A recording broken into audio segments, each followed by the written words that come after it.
नमस्कार. आजचा हा दिवस तुमच्या आयुष्यातला सर्वात वेगळा दिवस ठरणार आहे. शांत बसा, डोळे मिटा आणि स्वतःला एक प्रश्न विचारा, मी नक्की कोण आहे? जग तुम्हाला मिथुन राशीचे म्हणून ओळखतं. 2 स्वभाव, 2 विचार, 2 चेहरे. पण आज या शांततेत मी तुमच्या आयुष्यातल्या त्या तिसऱ्या चेहऱ्याबद्दल बोलणार आहे. तो चेहरा जो तुम्ही स्वतःपासूनही लपवून ठेवलाय. फेब्रुवारी 2026. काळ बदलतोय. आकाशातले ग्रह आपली चाल बदलत आहेत. पण तुम्हाला जाणीव आहे का?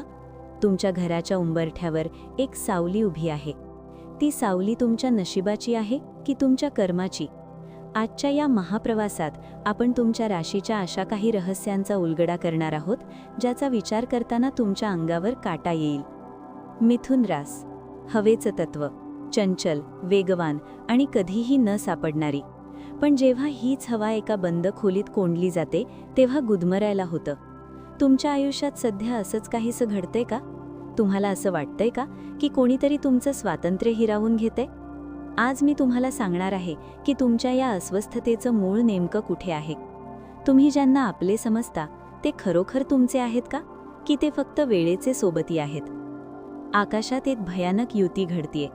तुमचा स्वामी बुध आता राहूच्या मायावी जाळ्यात अडकला आहे. ज्योतिषशास्त्रात याला भ्रम म्हणतात. पण हा भ्रम नाही, हे एक षडयंत्र आहे. तुमच्या बुद्धीला गंज चढवण्याचं काम शत्रू करत नाहीयेत, तर तुमचे स्वतःचे विचार करतायत. रात्रीची झोप उडालीये ना? विनाकारण अस्वस्थ वाटतंय? हे केवळ कामाचा ताण नाहीये, हे ग्रहांचे आक्रमण आहे. येणारे 18 दिवस तुमच्यासाठी एखाद्या चक्रव्यूहासारखे असतील. तुम्हाला वाटेल की तुम्ही प्रगती करताय, पण प्रत्यक्षात तुम्ही एकाच जागी गोल गोल फिरताय. सावध रहा. तुमच्या कामाच्या ठिकाणी, जिथे तुम्ही तुमचं रक्त आटवून काम करता, तिथे एक अशी व्यक्ती आहे जिच्या नजरेत तुमच्याबद्दल विष आहे. ती व्यक्ती तुमच्याशी गोड बोलते, तुमच्या कौटुंबिक गोष्टी विचारते. पण लक्षात ठेवा, प्रत्येक विचारलेला प्रश्न हा काळजीपोटी नसतो. काही प्रश्न माहिती काढण्यासाठी असतात. या काळात तुम्हाला एक विचित्र अनुभव येईल. रात्रीच्या वेळी अचानक कोणाचे तरी चालण्याचे आवाज येतील किंवा एखादा असा सुगंध येईल जो तिथे नसायला हवा. घाबरू नका, पण दुर्लक्षही करू नका. ब्रह्मांड तुम्हाला काहीतरी सांगण्याचा प्रयत्न करतंय. तुमच्या कुंडलीतला अष्टम भाव जागा झाला आहे. हा भाव मृत्यूचा नसून परिवर्तनाचा आहे. जुन्या गोष्टींचा अंत आणि नवीन पर्वाची सुरुवात. पण ही सुरुवात रक्ताच्या नात्यातल्या एका मोठ्या धक्क्याने होऊ शकते. रक्ताची नाती जेव्हा रक्ताची तहान धरतात, तेव्हा मिथुन राशीला सावध व्हावं लागतं. एक जुनी गोष्ट सांगते, जी तुमच्या राशीच्या नशिबाशी जोडलेली आहे. एका गावामध्ये एक मूर्तिकार होता. तो मिथुन राशीचा होता. त्याने 2 मूर्ती बनवल्या, एक सत्य आणि दुसरी असत्य. दोन्ही मूर्ती हुबेहूब सारख्या दिसत होत्या. त्याने त्या मूर्ती राजाला अर्पण केल्या. राजा गोंधळला. त्याने विचारलं, यातली खरी कोणती? मूर्तिकार हसून म्हणाला, महाराज, जे डोळ्यांना दिसतं ते सत्य असेलच असं नाही. सत्याच्या कानात हिरा आहे आणि असत्याच्या कानात फक्त काच. आज तुमच्या आयुष्यातही असंच घडतंय. तुमच्या आजूबाजूला असलेल्या लोकांपैकी कोण सत्य आहे आणि कोण असत्य हे ओळखण्याची शक्ती तुम्ही गमावली आहे. तुमच्या जोडीदाराच्या डोळ्यात पहा. तिथे तुम्हाला प्रेम दिसतंय की एक साचलेला संशय? गेल्या काही महिन्यांपासून तुमच्यात जे वाद होत आहेत ते पैशासाठी नाहीत, ते अहंकारासाठी आहेत. मिथुन राशीच्या स्त्रियांसाठी हा काळ मानसिक संघर्षाचा आहे. तुम्हाला असं वाटतंय की तुम्ही घरासाठी खूप काही करताय, पण त्याची किंमत कोणालाच नाहीये. पण हीच तुमची परीक्षा आहे. जेव्हा जग तुमची किंमत करत नाही, तेव्हा समजून जा की ईश्वर तुमची तयारी एका मोठ्या युद्धासाठी करतोय. येणाऱ्या मंगळवारी दुपारी 2:15 तुमच्या आयुष्यात एक असा संदेश येईल जो तुमच्या भूतकाळातील एका बंद प्रकरणाला पुन्हा उघड करेल. तो संदेश वाचताना तुमचे हात थरथरतील, पण तोच तुमच्या मुक्तीचा मार्ग असेल. आता वळूया तुमच्या तिजोरीकडे. लक्ष्मी चंचल आहे, पण मिथुन राशीसाठी ती सध्या भयावह आहे. पैसा येतोय, पण तो वाळूंसारखा हातातून निसटून जातोय. का? कारण तुमच्या घरातील वास्तुदोष तुमच्या प्रगतीला खीळ घालतोय. तुमच्या घराच्या ईशान्य कोपऱ्यात काहीतरी अडकलं आहे. ते शोधा.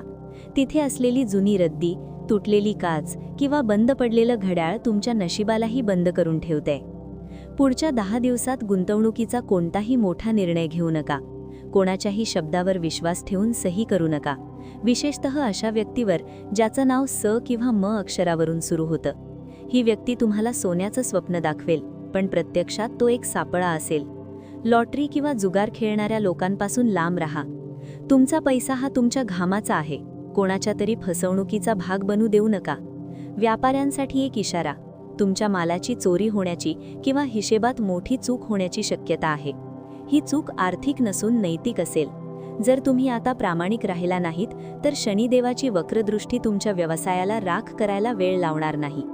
पैसा कमावणं सोपं आहे, पण तो टिकवणं ही खरी कला आहे, आणि ही कला सध्या तुम्हाला शिकावी लागेल. घरातील कर्त्या पुरुषाने आपल्या खिशात एक चांदीचा तुकडा ठेवावा, ज्यामुळे येणारी आर्थिक संकटे दूर होतील. आता आपण काळानुसार प्रवास करूया. फेब्रुवारीचे 4 आठवडे तुमच्यासाठी 4 वेगळी आव्हानं घेऊन येत आहेत. याकडे दुर्लक्ष करू नका, कारण प्रत्येक दिवस एक नवीन भास आवळत आहे. पहिला आठवडा हा काळ भ्रमाचा आहे. तुम्हाला वाटेल की सर्व काही सुरळीत चाललं आहे, पण पडद्यामागे हालचाली सुरू झाल्या आहेत. तुमच्या गाडीत काही बिघाड होऊ शकतो. प्रवासात विशेष काळजी घ्या. या आठवड्यात नवीन करार टाळा. कोणालाही तुमची गुपिते सांगू नका. दुसरा आठवडा हा काळ परीक्षेचा आहे. जुन्या जखमा पुन्हा ताज्या होतील. जर तुम्ही विवाहासाठी स्थळ शोधत असाल तर घाई करू नका. या काळात आलेली माणसं तुमचं मन वाचायला येत आहेत, मन जिंकायला नाही. तिसरा आठवडा सर्वात कठीण काळ. मंगळ आणि राहूची दृष्टी तुमच्या राशीवर पडतीये. अपघाताचे योग आहेत. वाहने सावध चालवा. रागावर नियंत्रण ठेवा. घरातील मोठ्यांशी वाद घालू नका. या आठवड्यात तुम्ही घेतलेला एक चुकीचा निर्णय तुमच्या पुढच्या 10 वर्षांवर परिणाम करू शकतो. शेवटचा आठवडा प्रकाशाचा किरण. जो संघर्ष तुम्ही महिनाभर केला त्याचं फळ मिळण्याची वेळ आली आहे. अचानक धनलाभ किंवा अडकलेलं सरकारी काम मार्गी लागेल. पण हा आठवडा तुम्हाला थकवा देऊन जाईल. शरीरापेक्षा मनाला जास्त विश्रांतीची गरज भासेल. कधीकधी आपल्या समस्यांचं मूळ आपल्या कुंडलीत नसतं, तर आपल्या पितृऋणात असतं. मिथुन राशीच्या जातकांनो, तुमच्या घरातल्या देवघराकडे लक्ष द्या. तिथे काही दोष आहे का? तुमच्या पूर्वजांची एखादी इच्छा अपूर्ण राहिली आहे, ज्याचा परिणाम तुमच्या प्रगतीवर होत आहे. तुम्हाला रात्री स्वप्नात वारंवार पाणी दिसतंय का? किंवा तुम्ही उंच कड्यावरून पडताय असं वाटतंय का? हे संकेत आहेत. तुमच्या कुळातील एका स्त्रीचा अपमान झाला होता, ज्याचा प्रभाव अजूनही चालू आहे. त्या आत्म्याला शांती मिळाल्याशिवाय तुमच्या घरातली लक्ष्मी स्थिर राहणार नाही. रात्री झोपताना डोक्यापाशी पाण्याचा तांब्या ठेवा आणि सकाळी ते पाणी घराबाहेर असलेल्या झाडाला घाला. हा छोटासा उपाय तुमच्या आयुष्यातील अनेक समस्या दूर करेल. पूर्वजांचे आशीर्वाद हीच खरी ढाल आहे. तुमचं शरीर तुम्हाला काहीतरी सांगतंय. मिथुन राशीच्या व्यक्तींना वारंवार होणारी डोकेदुखी किंवा हातापायांना मुंग्या येणं हे केवळ थकव्याचं लक्षण नाहीये. हा तुमच्या ग्रहांचा इशारा आहे. बुध हा मज्जासंस्थेचा स्वामी आहे. जेव्हा तो राहूच्या प्रभावात येतो तेव्हा मानसिक ताण वाढतो. तुमची पचनशक्ती कमकुवत होत आहे. बाहेरचं अन्न खाणं टाळा, कारण विषबाधेचा धोका या महिन्यात जास्त आहे. प्राणायाम करा. दररोज कमीत कमी 10 मिनिटे शांत बसा. तुमच्या फुफ्फुसांची क्षमता कमी होत आहे का? श्वास घेण्यात त्रास होत आहे का? निसर्गाच्या सानिध्यात जा. जमिनीवर अनवाणी चाला. पृथ्वी तत्व तुम्हाला आधार देईल. जर तुम्ही आरोग्याकडे दुर्लक्ष केलत तर कमावलेला सर्व पैसा दवाखान्यात जाईल. आरोग्य हीच खरी संपत्ती आहे. तांब्याच्या भांड्यातलं पाणी पिणं सुरू करा. ते तुमच्या शरीरातील अशुद्धता दूर करेल. आता सर्वात महत्त्वाचा भाग. हा उपाय तुमच्या आत्म्याला शांत करण्याचा आहे. बुधवारी पहाटे सूर्योदयापूर्वी उठा. एका तांब्याच्या तांब्यात पाणी घ्या आणि त्यात थोडी हिरवी वेलची टाका. हे पाणी घराच्या मुख्य दरवाजावर शिंपडा. हे करताना मनात एकच विचार आणा: माझ्या आयुष्यातील सर्व अडथळे दूर होत आहेत. दुसरा उपाय म्हणजे एका काळ्या धाग्यात 7 गाठी मारा. प्रत्येक गाठी मारताना तुमच्या एका संकटाचं नाव घ्या, ज्याने तुमची झोप उडवली आहे. हा धागा शनिवारी संध्याकाळी पिंपळाच्या झाडाला बांधून या. मागे वळून पाहू नका. जसा तो धागा तिथे राहील तशीच तुमची सर्व संकटे त्या झाडाच्या मुळाशी गाडली जातील. या काळात गडद हिरव्या रंगाचा वापर टाळावा. त्याऐवजी पांढऱ्या किंवा हलक्या निळ्या रंगाचा वापर करावा, ज्यामुळे तुमचं मन शांत राहील. गाईला हिरवा चारा खायला घालणं मात्र तुमच्यासाठी वरदान ठरेल.